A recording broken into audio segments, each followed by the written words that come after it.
সমর্থনের সর্বস্তরের নেতা কর্মীরা সেদিন বুক পেতে দিয়েছিল গলির সামনে, প্রাণ দেওয়ার জন্য প্রস্তুত ছিল সেদিন। তরুণদের বলছে আপনারা গণতন্ত্রের জন্য লড়াই করেছেন না?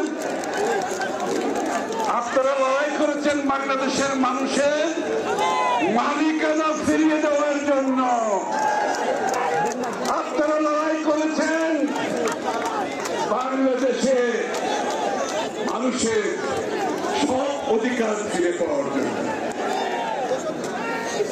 আজকে যে অধিকারের জন্য এতগুলো প্রাণ দিয়েছে গত 10-15 বছর ধরে, যে অধিকার, যে গণতন্ত্র ফিরে পাওয়ার জন্য আমাদের হাজার হাজার নেতা কর্মী খুন হয়েছে, 60-70 লক্ষ নেতা কর্মী বিরুদ্ধে মিথ্যা মামলা হয়েছে।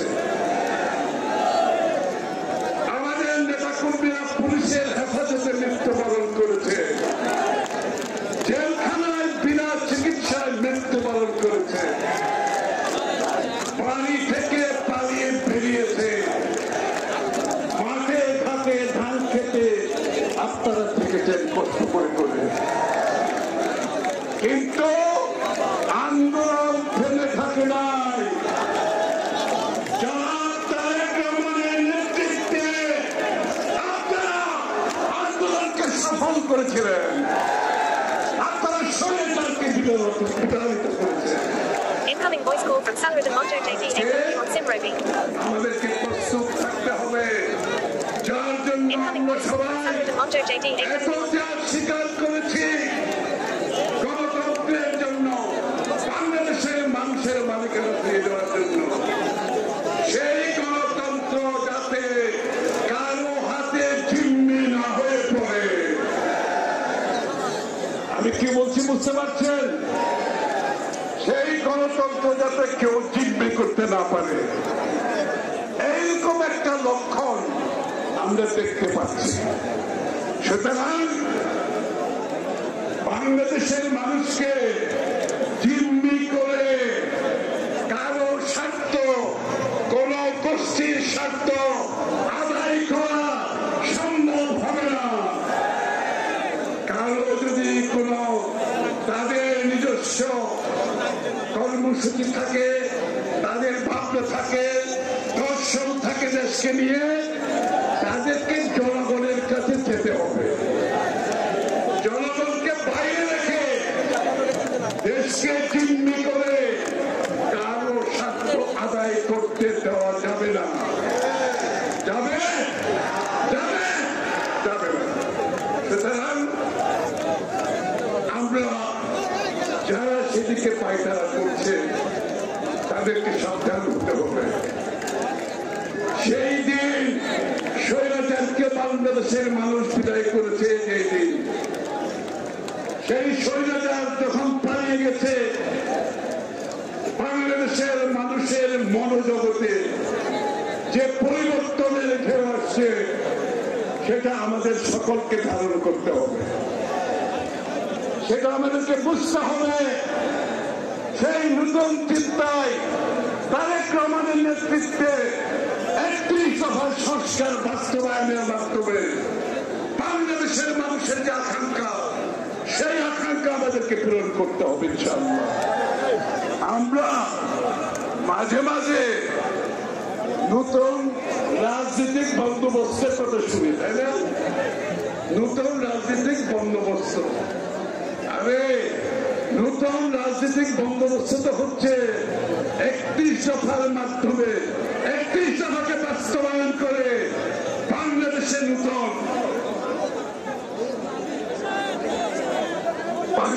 নতুন রাষ্ট্র ব্যবস্থা, আপনার রাজনৈতিক সংস্কারের মাধ্যমে বিএনপি প্রতিষ্ঠা করবে। সেই ধারণা শেখ হাসিনা পালিয়ে যাওয়ার পরে আসে নাই, সেই বন্দোবস্তের কথা শেখ হাসিনা পালিয়ে যাওয়ার পরে আসে নাই।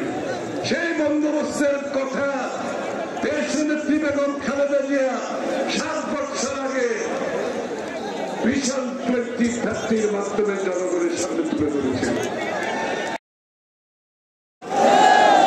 60 লক্ষ মানুষের বিরুদ্ধে মিথ্যা মামলা দিয়েছে, 20,000 মতো মানুষ হত্যা করেছে, 1700 মানুষের উপর মানুষকে গুম করে দিয়েছে।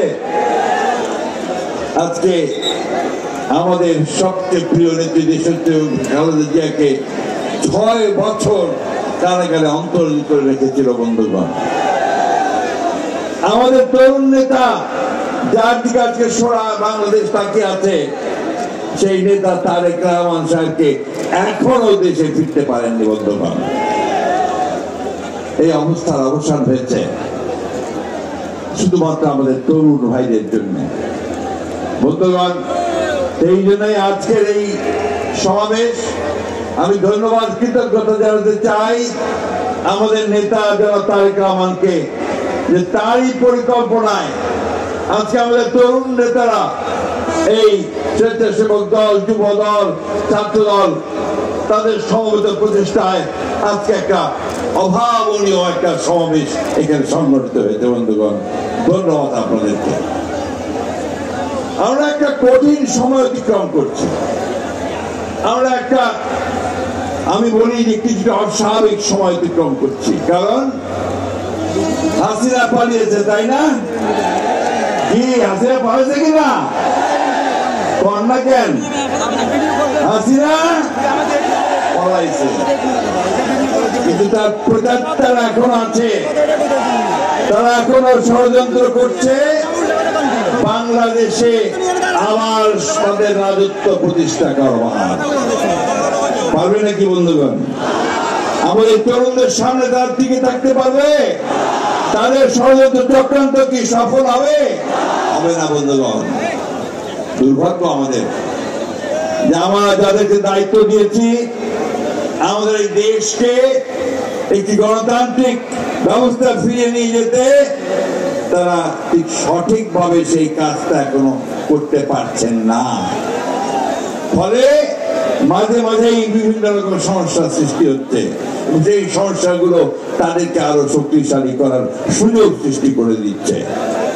বন্ধুগণ, আজকে যখন আপনারা এখানে সভা করছেন, তখন আরেকটা সভা হচ্ছে আপনাদের নিউ মার্কেটে, ঢাকায় হচ্ছে। দাবিটা কি? দাবি হচ্ছে যে আওয়ামী লীগকে নিষিদ্ধ করতে হবে, তাই না?